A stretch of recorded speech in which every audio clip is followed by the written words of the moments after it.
Bonjour, belle église de Marrakech. Voilà, 2 semaines que nous ne nous sommes pas vus et je suis content de vous retrouver. Et je crois qu'il y en a plusieurs ce matin qui m'ont dit la même chose. Alors, vraiment, nous avons eu 2 semaines extrêmement chargées. Mais avant d'entrer dans le vif du sujet, je voudrais quand même vous faire part de ce que nous avons vécu cette dernière semaine. Je ne vais pas entrer dans les détails, mais vous allez voir que Dieu est bon. Lundi matin, j'ai signé un engagement. Et puis, lundi après-midi, je me suis rendu compte que si je tenais cet engagement au nom de Foi-Sol, il allait y avoir une fiscalité très forte. Wow. Si je tenais cet engagement en mon nom personnel, ça laissait une situation qui n'était pas claire et pas intéressante. Et la troisième possibilité, c'était de ne pas tenir mon engagement. Casse-tête. Casse-tête. Comment faire? Nous avons donc prié. Qu'est-ce qu'on fait dans ces cas-là? On prie. Et vous savez, enfin du moins certains d'entre vous le savent, que le mardi et le mercredi, je n'étais pas à la maison, je n'avais pas de communication, rien du tout. Et donc, voilà. Et par téléphone, j'ai quand même échangé avec un membre de l'Église qui devait m'aider à solutionner ce problème. Et ensuite, il me dit, ben voilà, j'ai téléphoné à quelqu'un, et il me dit, voilà la solution. Ah oui, quoi? Ben, c'est une nouvelle forme d'activité qui est sortie en 2008-2009, les textes complétés en 2014-2015, voyez? C'est tout récent. Il ne connaissait pas, moi non plus, je ne connaissais pas. Et je lui ai dit, écoute, envoie-moi les textes. Si ça correspond, je vais les lire dans l'avion. Donc, vendredi, j'ai lu les textes dans l'avion. Et puis, gloire à Dieu, ça correspond exactement à ce dont nous avons besoin. Voilà comment Dieu répond. Nous étions coincés. Nous n'avions pas de possibilité d'en sortir. Il était exclu de payer une somme très importante. Il était exclu de le faire à mon nom personnel. Il était exclu de ne pas respecter un engagement. Vous êtes d'accord avec moi? Tout ça, c'était impossible. Nous ne connaissions pas la solution, mais Dieu la connaissait. Et il nous l'a donnée, et en temps et en heure. Gloire à son nom, je voulais vous le dire. Gloire à son nom. Et c'est quelque chose de très important. On reviendra dans les détails par la suite. Alors ce matin, je n'ai pas une prédication à vous apporter. Exceptionnellement, ce ne sera pas une prédication, mais ce sera une étude biblique sur le jeûne selon la Bible. Alors quelle différence? Une prédication, on écoute. Une étude biblique, on participe. Vous êtes d'accord? Donc je compte sur vous. Vous n'allez pas me laisser parler parce que vous savez que je suis bavard. Hein. Si vous ne m'arrêtez pas, je continue. J'ai, paraît-il, la langue bien pendue. Donc, vous allez intervenir et vous allez poser des questions de façon à ce qu'il y ait un dialogue qui s'établisse et que chacun de nous comprenne bien ce que la Bible veut nous dire au sujet du jeûne. Vous êtes d'accord? Alors, ne me posez pas des questions sur ce que je n'aurais pas dit, parce qu'on va en parler 2 fois, donc effectivement, il y a des choses qui vont venir. Mais vos questions doivent être centrées sur ce qui aura été dit. D'accord? Parfait. Galates 2, 20, dans la version Semeur. Je vous le lis pour introduire cette étude biblique. Galates 2, 20 et 21. J'ai été crucifié avec Christ. Ce n'est plus moi qui vis, c'est Christ qui vit en moi. Et ce que je vis maintenant dans mon corps, je le vis dans la foi au Fils de Dieu qui m'a aimé et qui s'est donné lui-même pour moi. J'ai été crucifié.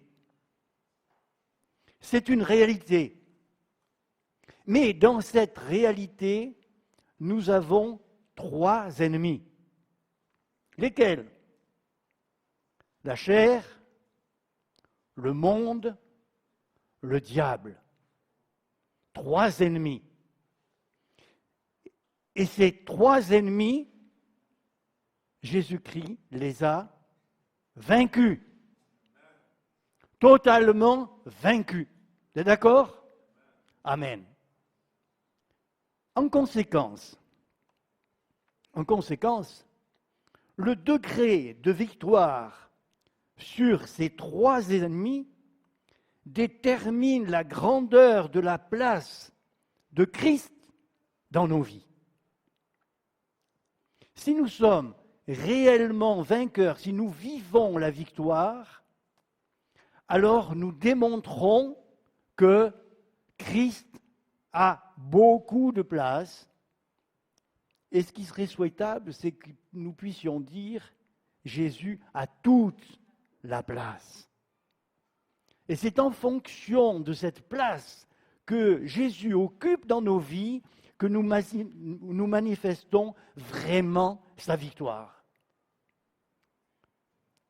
Deuxième point, comme cette victoire s'obtient par la foi, il est certain, il est évident que cette foi doit être augmentée. Si nous augmentons la foi, alors la victoire sera de plus en plus manifestée. C'est Éphésiens 6,10 qui nous dit « Au reste, fortifiez-vous dans le Seigneur et par sa force toute puissante. » C'est là que nous pouvons vraiment entrer et vivre dans la victoire. 3e particularité.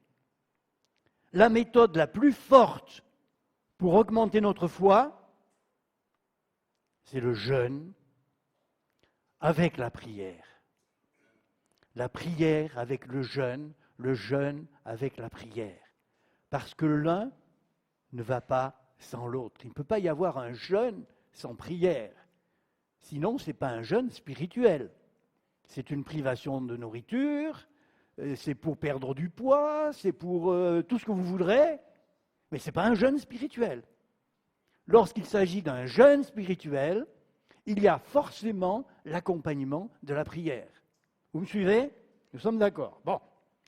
Les victoires, c'est le 4e point, les victoires les plus grandes s'obtiennent par cette méthode.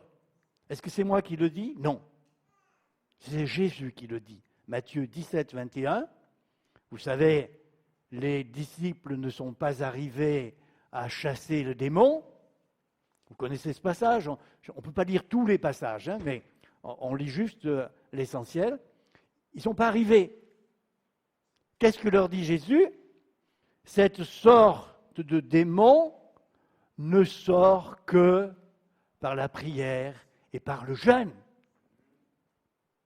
Lorsqu'il y a quelque chose de difficile, alors nous avons la solution.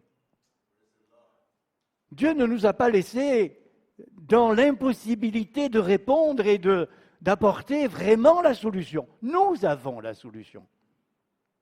Et lorsque le problème est important, épineux, difficile, ardu, jeûne et prière. Et Dieu répond. 5e point. Il est à noter que Jésus n'ordonne pas le jeûne. Bizarre?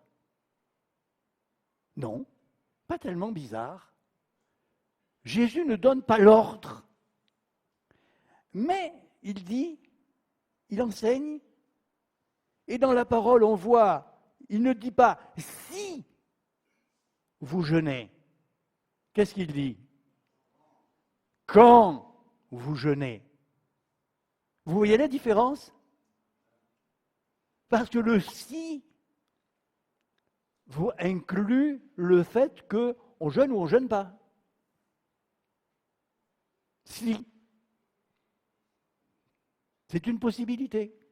Mais tu ne le fais pas forcément. Mais Jésus nous dit quand. Qu'est-ce que ça signifie pour nous concrètement?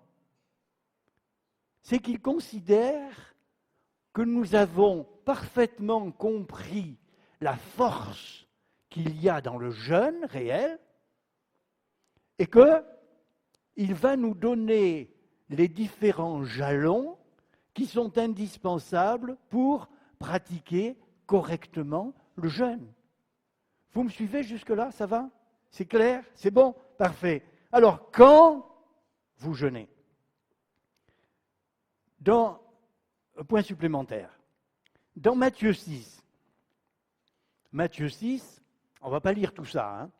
Vous pouvez prendre des notes si vous voulez, mais je vous dis aussi tout de suite que c'est bien que vous preniez des notes, parce que vous les aurez tout de suite. Mais ce canevas que j'utilise, dès aujourd'hui, vous pourrez avoir, en demandant à la sono, la partie qui sera étudiée aujourd'hui. Et quand on aura terminé, vous pourrez avoir la totalité du canevas. Donc vous aurez tous les textes. Parce que c'est quand même important de tout avoir. Alors, dans Matthieu 6, Jésus enseigne trois exercices spirituels très forts, qui sont absolument nécessaires, indispensables à la vie disciplinée du chrétien. Quels sont ces trois exercices? Quels sont les trois exercices? Donner, prier, jeûner. Vous l'avez écrit? Ah, voilà, c'est bien. Moi, je ne vois pas ce que j'ai dans le dos, hein, mais je vois ce qui est sur mon papier. Les trois exercices, donner, prier, jeûner. On va lire 1 à 8. Le temps que je trouve ma Bible, j'aurais dû la sortir plus tôt. C'est ce que je dis à ceux qui se préparent à donner des prédications. Il faut que la Bible soit toujours prête et je donne un mauvais exemple. Matthieu 6. Donc on lit de 1 à 8. Gardez-vous de pratiquer votre justice devant les hommes pour en être vus. Autrement, vous n'aurez point de récompense auprès de votre Père qui est dans les cieux. Lors donc que tu fais l'aumône, lorsque tu donnes, c'est la première chose. Lors donc que tu fais l'aumône, ne sonne pas de la trompette devant toi, comme font les hypocrites dans les synagogues et dans les rues, afin d'être glorifiés par les hommes. Je vous le dis en vérité, ils reçoivent leur récompense. Mais quand tu fais l'aumône, que ta main gauche ne sache pas ce que fait ta droite, afin que ton aumône se fasse en secret. Et ton Père, qui voit dans le secret, te le rendra. Vous comprenez ce que ça veut dire? Si tu prends le billet et puis tu montres bien avant de le donner, tu as déjà reçu ta récompense. Et tu n'as pas vraiment envie de donner. Tu as simplement envie de montrer que tu donnes. Vous voyez la différence? Et qu'est-ce que ce texte nous dit? Que tu as déjà reçu.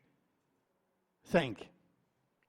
Lorsque vous priez, ne soyez pas comme les hypocrites, ça fait 2 fois qu'on lit hypocrite, hein, qui aiment à prier debout dans les synagogues et au coin des rues pour être vus des hommes. Je vous le dis en vérité, ils reçoivent leur récompense. Pardon.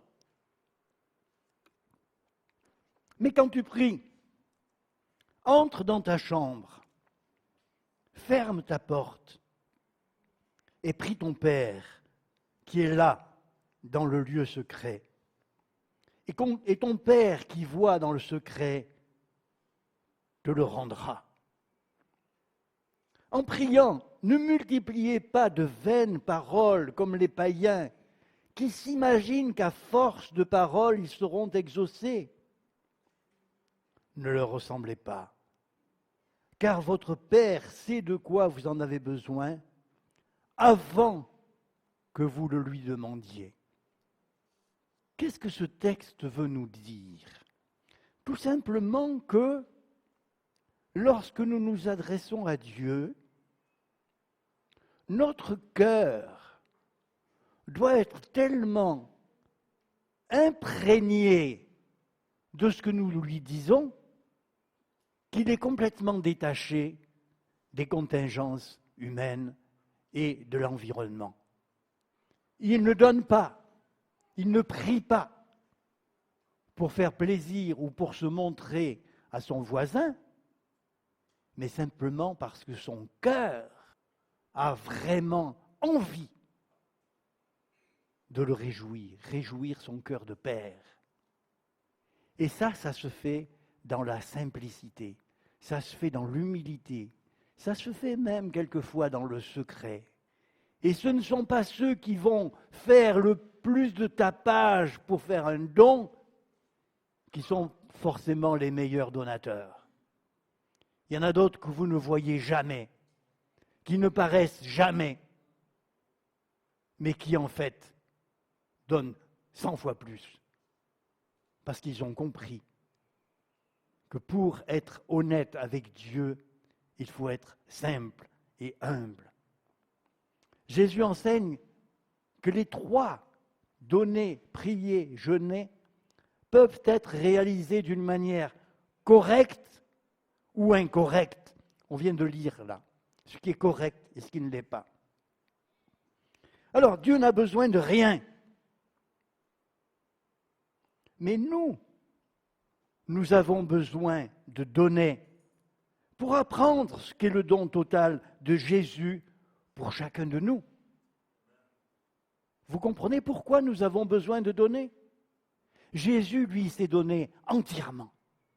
Il a donné sa vie. Il est allé jusque-là. Il a donné sa vie. Et si nous apprenons à réellement donner, et donner ce qui nous coûte, quelquefois, nous priver de quelque chose qui nous ferait plaisir. Un nouveau pull, une nouvelle casquette, n'importe quoi. Non, ça je peux m'en passer. Je vais donner. Et lorsque nous apprenons à faire passer le don avant notre satisfaction personnelle, alors nous avons fait un pas de plus dans la bonne direction. Il n'est pas illégitime d'acheter une nouvelle casquette. Pas du tout. On peut avoir besoin d'acheter une nouvelle casquette. Mais il y a des moments où il est préférable de s'en passer et de donner. Vous me suivez? C'est ça, apprendre ce qu'est réellement le don. Jésus n'a pas hésité, il est allé jusqu'au bout. Croyez-vous que c'était facile pour lui? Non, ce n'était pas facile. Parce que Jésus était réellement homme, totalement homme. Et il a vécu cette difficulté, cette douleur. Il l'a vécu complètement. Donc, ne soyons pas étonnés que quelquefois, lorsque nous sommes engagés à donner, ça nous coûte, ça nous demande un effort. C'est normal, c'est normal. Dieu n'en a pas besoin, mais nous avons besoin d'apprendre. Nous avons besoin de prier pour apprendre ce qu'est la communion à travers Jésus. Nous avons besoin de jeûner pour transformer notre vie, afin que Dieu puisse agir avec puissance. Et c'est lorsque nous nous approchons vraiment de lui dans le jeûne et la prière que nous pouvons comprendre, assimiler parfaitement ce qu'est le jeûne et la prière. Donc il y a une manière correcte et une manière incorrecte de donner, de prier et de jeûner. Vous me suivez jusque-là? C'est bon? Pour l'illustrer, il faut prendre Ésaïe 58. C'est un texte très important lorsque on parle du jeûne. Ésaïe 58. Crie à plein gosier, ne te retiens pas. Élève ta voix comme une trompette et annonce à mon peuple ses iniquités, à la maison de Jacob ses péchés. Tous les jours, ils me cherchent, ils veulent connaître mes voies, comme une nation qui aurait pratiqué la justice et n'aurait pas abandonné la loi de son Dieu. Ils me demandent des arrêts de justice, ils désirent l'approche de Dieu. Que nous sert de jeûner si tu ne le vois pas? De mortifier notre âme si tu n'y as point égard? Voici, le jour de votre jeûne, vous vous livrez à vos penchants et vous traitez durement tous vos mercenaires. Voici, vous jeûnez pour disputer et vous quereller, pour frapper méchamment du poing. Vous ne jeûnez pas comme le veut ce jour, pour que votre voix soit entendue en haut. Est-ce là le jeûne auquel je prends plaisir? Un jour où l'homme humilie son âme? Courber la tête comme un jonc et se coucher sur le sac et la cendre, est-ce là ce que tu appelleras un jeûne, un jour agréable à l'Éternel? Voici le jeûne auquel je prends plaisir. Détache les chaînes de la méchanceté, dénoue les liens de la servitude, renvoie libres les opprimés et que l'on rompe tout espace de joug.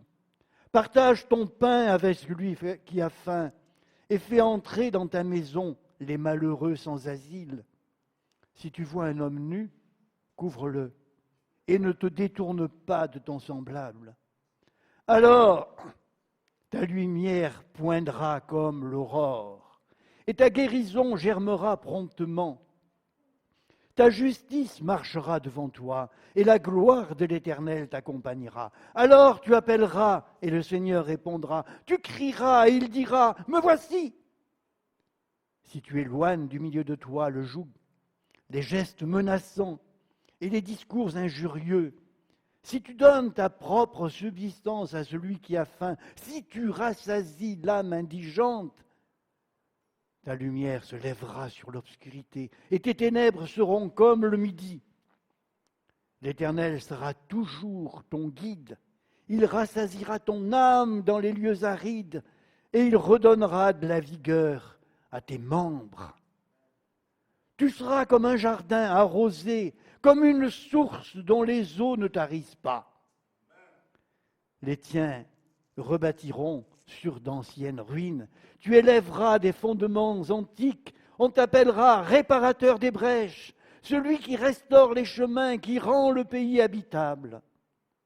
Si tu retiens ton pied pendant le sabbat, pour ne pas faire ta volonté en mon saint jour, si tu fais du sabbat tes délices, pour sanctifier l'Éternel en le glorifiant, et si tu l'honores en ne suivant point tes voies, en ne te livrant pas à tes penchants et à de vains discours, alors tu mettras ton plaisir en l'Éternel, et je te ferai monter sur les hauteurs du pays, je te ferai jouir de l'héritage de Jacob, ton père, car la bouche de l'Éternel a parlé.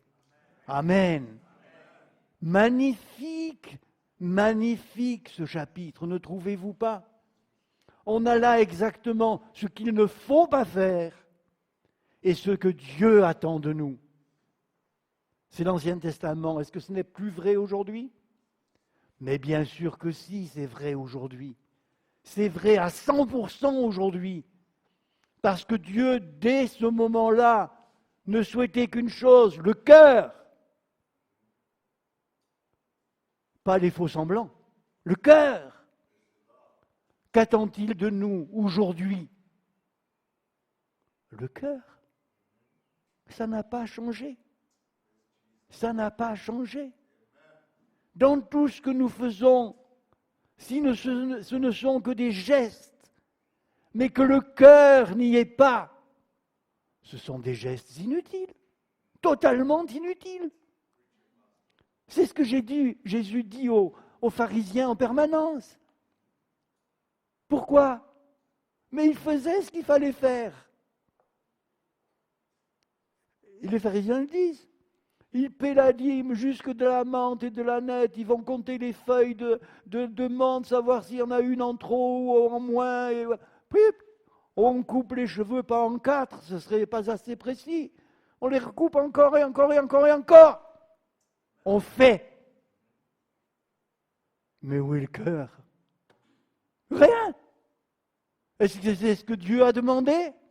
Jamais de la vie. Ils n'ont rien compris. Ils sont religieux, mais ils ne sont pas spirituels.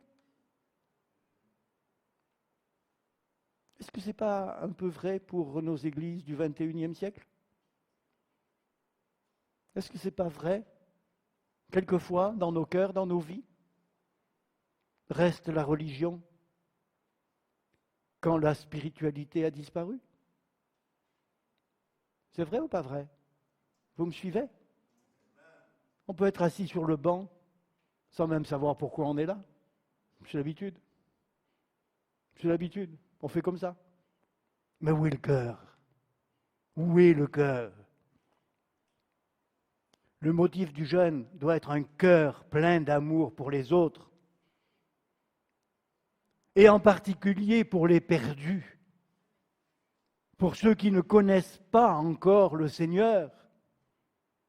Alors là, oui, si dans notre cœur il y a cet amour pour ceux qui ne connaissent pas encore Jésus, alors ça va, Dieu se manifestera de plus en plus fort, détacher les chaînes de la méchanceté, dénouer les liens de la servitude, renvoyer libres les opprimés, rompre toute espèce de joug. Et là, dans les derniers versets, ou plutôt une partie de ces versets 8 à 12, nous trouvons les 10 promesses spécifiques pour ceux qui jeûnent selon la volonté de Dieu. Vous avez entendu? Je vais vous les répéter. Ces 10 points, 10 promesses qui sont vraiment extraordinaires pour celui qui obéit. La lumière, la santé, la justice, la gloire, la réponse aux prières, une direction permanente, la satisfaction, le rafraîchissement, les œuvres durables, la restauration. Voilà, vous le relirez, c'est de 8 à 12. Est-ce que ce sont des paroles en l'air? Dieu parlerait-il pour ne rien dire? Mais où avez-vous vu ça? Jamais de la vie. Lorsque Dieu dit, qu'est-ce qu'il a fait? Qu'est-ce qui se passe? Il le fait. Lorsque Dieu dit, il le fait. Et ses promesses, elles sont oui et amen en Jésus-Christ. Vous le croyez? Amen.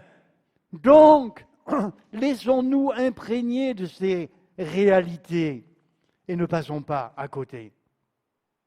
Donc, vous pourrez relire ce texte. C'est important. Alors, remarque. Certains disent qu'ils n'ont pas le don de jeûner. Je n'ai pas le don de jeûner. Vous connaissez les listes des dons. Il y en a une liste de dons dans Corinthiens, il y a une liste de dons dans Romains. Est-ce que vous avez vu dans ces listes de dons le don de jeûner? Non? Vous êtes d'accord? Ça y est pas. Donc, si on n'a pas ça dans les listes de dons, de quel droit pourrions-nous dire que jeûner, c'est un don, qu'il y a quelque chose de spécifique qui nous conduirait à jeûner? Pipeau. Il y a longtemps que je ne vous l'avais pas fait ça. Hein. Pipeau. C'est pas vrai. C'est pas vrai. C'est pas un don. Il s'agit, comme nous l'avons vu tout à l'heure, d'un exercice spirituel au même titre que le don ou la prière. Avons-nous besoin de demander à Dieu pour prier? Est-ce que nous prions, lorsque nous prions, Seigneur, tu permets que je prie? On fait ça? Non. On a besoin de prier, on prie. Et surtout quand on est en problème, en difficulté, hein, là on sait prier. Quand tout va bien, quelquefois, on oublie. Mais quand il y a un problème, on ne demande pas l'autorisation. On sait trouver la voie et là, on prie. Vous êtes d'accord? Alors, comme on a vu que ces exercices spirituels étaient placés exactement de la même façon, donner, prier, jeûner. Eh bien, pour ni l'un ni l'autre, nous avons besoin d'une autorisation spéciale. Dieu attend de nous que nous le fassions. Point final. Je vous écoute.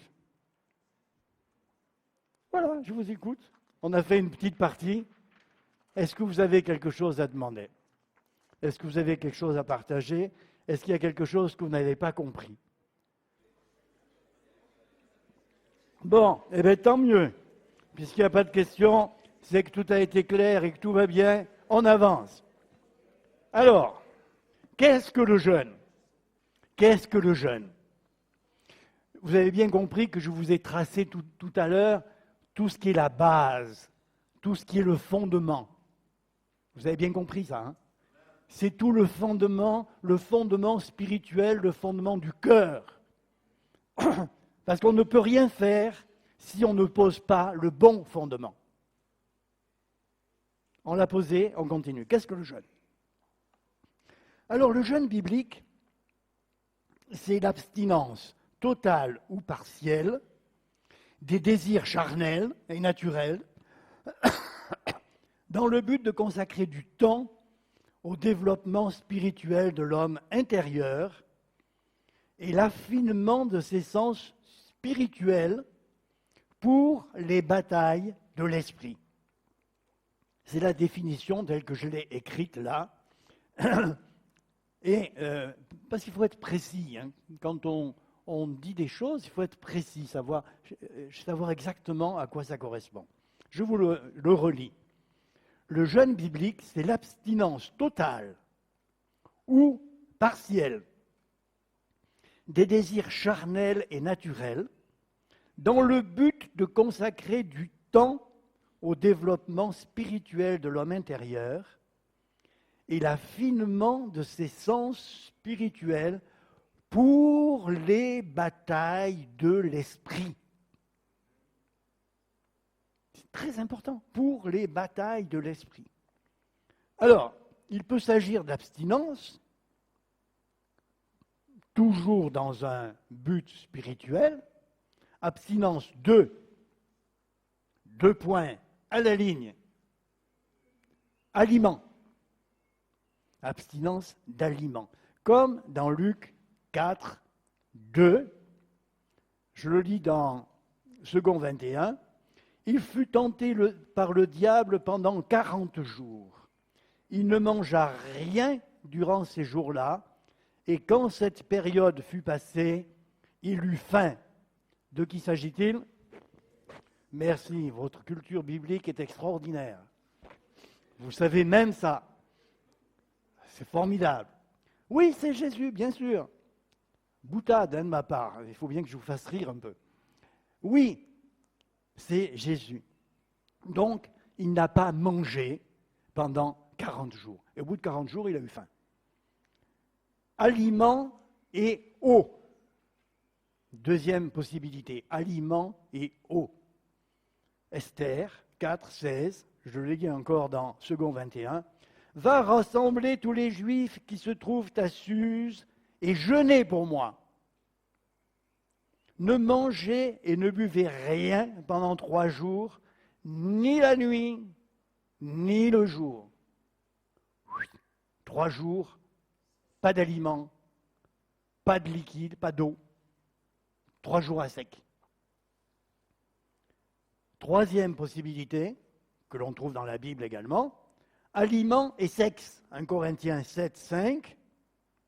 Ne vous privez pas l'un de l'autre, si ce n'est d'un commun accord pour un temps, afin de vous consacrer au jeûne et à la prière. Voilà, c'est clair, hein, c'est écrit noir sur blanc. Donc, c'est une possibilité qui existe pour un temps de s'abstenir de sexe. Et puis, évidemment, y revenir après, hein, parce que autrement, ça risque de poser des problèmes. Hein. Bon, mais pour un temps, il n'y a pas de difficulté. Tout va bien. Est-ce que vous me suivez? Donc, dans la majorité des cas, le jeûne se réfère à l'absence totale d'aliments. L'eau pure n'est pas un aliment. D'accord ou pas d'accord? L'eau pure n'est pas un aliment. Et donc, sauf les cas particuliers comme le cas de Esther, par exemple, l'eau sans aucun additif a toujours été prise en abondance pendant le jeûne. D'accord, pas d'accord? Question, pas question? Oui, non? On continue à avancer? Tout le monde est bien d'accord là-dessus? Donc, oui? Jeûne à sec, oui. Oui. Mais tu ne peux pas. Alors, attends. 21 jours de jeûne, c'est possible. 21 jours sans boire, tu es mort au bout de 3-4 jours. Donc, tu es obligé, bien sûr. Bien sûr. Médicalement parlant, il y a des médecins par là. Hein, je vois. Bon. 3 jours sans eau, ça commence à devenir... Alors, après, on trouve des gens qui ont résisté plus, ils boivent leur urine. Et il faut absolument arriver à boire quelque chose. Mais c'est impossible. Sans eau, le corps ne résiste pas. Et donc, lorsqu'on parle de jeûne, on parle de l'absence d'aliments dès que ça dépasse 3 jours. Et déjà 3 jours, il y a des personnes qui ne peuvent pas le supporter. Par exemple, en ce qui me concerne, j'ai une forme de maladie qui s'appelle le syndrome sec ou syndrome de Gougerot. Il faut que je boive sans arrêt. Sinon, vous me ramassez la petite cuillère et puis hop, dégagez. C'est pas possible. Donc, 3 jours, c'est un maximum dans un jeûne qui peut s'établir dans l'Église. Mais au-delà, il faut absolument que ce soit un jeûne avec l'eau, et j'ai bien précisé, l'eau pure, l'eau seule. Il ne s'agit pas de soda, il ne s'agit pas d'eau sucrée, il ne s'agit pas de jus de fruits. Tout ça, ce sont des aliments. Vous me suivez ou pas? Hein? Ce sont des aliments. Tu ne comprends pas pourquoi? De quoi? Ah, bonne question, formidable. Quelle différence? Vous n'avez pas entendu, donc je vous pose la question. Quelle différence entre de l'eau pure et puis un soda ou un jus de fruits? Tout simplement que l'eau, elle ne permet que d'hydrater, mais n'apporte aucun élément nutritif. Aucun. Aucun élément nutritif. Tu fais analyser de l'eau à n'importe quel laboratoire et tu demandes qu'est-ce qu'il y a comme élément nutritif dans ce liquide que je vous apporte. il va te dire, niet, il n'y a rien. Il n'y a que de l'eau. C'est tout, H2O. D'accord? Alors que, dès que tu prends un autre breuvage, les breuvages que vous affectionnez particulièrement, les sodas, les Coca-Cola, etc., etc., etc. Alors, vous avez là-dedans du sucre, une bonne dose de sucre. Le sucre, c'est un aliment. C'est un très mauvais aliment, mais c'est un aliment. Non? Et puis ensuite, tu rajoutes quelques parfums chimiques. Comme ça, selon la chimie que tu fais, tu peux avoir du citron, de l'orange, de la mangue, voilà, on rajoute. Et puis, comme ça ne serait pas joli, on rajoute un colorant chimique. On rajoute. Et puis, une fois que tu as rajouté tout ça, éventuellement, tu rajoutes un conservateur pour que ça ne se pourrisse pas tout de suite, tu vois. Et puis, voilà, tu as un soda. Bon. Et si tu veux qu'il ait des bulles, tu mets du gaz carbonique en plus, et hop, ça fait des bulles. Et tu as ton... Mais ça, ce n'est pas de l'eau pure. Avec ça, tu peux tenir des jours. Parce que le sucre, je répète, ce n'est pas un bon aliment, on en reparlera. Hein, mais ça donne de l'énergie. Et c'est de l'énergie rapide. Le sucre va interférer directement. C'est bon, tu es d'accord avec moi? Voilà. Vous avez suivi? Bon. Donc, on parle bien d'eau pure. Et le jeûne, c'est avant tout une disposition de cœur. Oui, je reviens. Une décision ferme. Écoutez bien, parce que ça, là, je l'ai écrit là aussi noir sur blanc pour ne rien louper. Le jeûne est avant tout une disposition de cœur. Une décision ferme, librement prise et mise en pratique avec une attitude de foi positive. Donc, j'insiste bien, une décision ferme, librement prise. Personne n'a à nous imposer le jeûne. C'est nous qui décidons. Nous le faisons librement. Et puis, une fois qu'on a décidé librement, on le met en pratique avec une attitude de foi positive, évidemment. Voilà.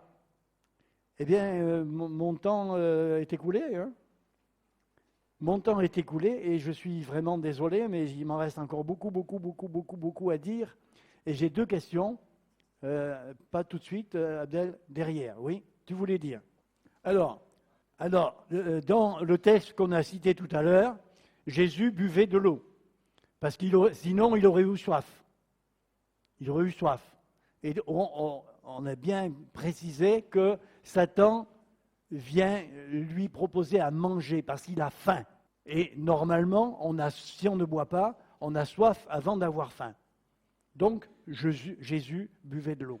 Alors, il y a Moïse et Élie, hein, mais on ne peut pas considérer que ces jeûnes sont des jeûnes que nous pouvons pratiquer. Pourquoi? Ce sont des cas très particuliers. Dieu les a emmenés et Dieu a pourvu à tout. Mais nous ne pouvons pas les prendre comme normatifs pour dire « je vais faire pareil, je vais partir 40 jours sans nourriture et sans eau ». Si Dieu te disait comme il l'a dit à Moïse et qu'il s'engage à pourvoir comme il l'a fait avec Moïse, merveilleux, on a un nouveau Moïse, et c'est gloire à Dieu. Pourquoi pas? Pourquoi pas, hein? Ça pourrait exister. Dieu peut tout. Mais on ne peut pas dire que ce soit quelque chose de normatif. D'accord? Abdel, tu voulais réagir. Vas-y, je t'écoute. Allez. Merci Abdel. Très intéressant ce que tu dis. Vous vous souvenez du contexte concernant ce jeûne? Il y avait danger de mort. Non seulement mort de tout le peuple, puisque Haman avait décidé de faire tuer tout le peuple, et vous savez qu'elle n'avait possibilité d'aller vers le roi que s'il l'appelait. Le fait d'y aller sans être convoqué, c'était risque de mort. Donc, il y a un contexte très particulier où elle dit, bon, voilà, je vais prendre ce risque. Je vais faire ce que tu m'as demandé. Je vais aller. Je vais faire ma part. Et je risque ma vie. Eh bien, vous allez implorer le Seigneur, Dieu l'Éternel, pour que le roi ne m'envoie pas à l'échafaud, mais qu'il me reçoive, qu'il m'accueille favorablement. Donc, elle faisait sa part, elle demandait à Mardochée et à tout le peuple de faire leur part. Il y a donc des circonstances, il y a des moments où il peut y avoir quelque chose qui nécessite de convoquer tout le monde et de dire « on y va tous ». Est-ce qu'ils y sont tous allés? Je n'en sais rien. Je n'en sais rien. Mais en tout cas, tous étaient invités à se joindre à ce jeûne. Merci Abdel, tu as parfaitement raison. Voilà. Alors je suis désolé, je ne peux pas aller plus loin, j'ai déjà débordé mon temps, et j'espère qu'on pourra continuer la semaine prochaine, c'est ça? Voilà. Que le Seigneur vous bénisse, et je vais...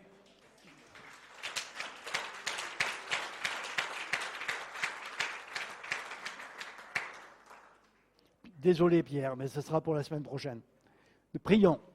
Seigneur, merci pour ta parole et merci pour ce que tu nous invites à faire et à réaliser pour toi et pour ta gloire. Que ce début d'étude biblique nous incite à nous plonger encore davantage dans ta parole pour voir ce qu'elle nous dit, ce qu'elle nous apporte, ce qu'elle nous invite à vivre avec toi et pour ta gloire. Seigneur, que nous ne nous arrêtions pas là, mais que nous allions vraiment jusqu'à fond avec toi pour vraiment obéir à ce que tu attends de nous et que nous puissions voir ta gloire resplendir.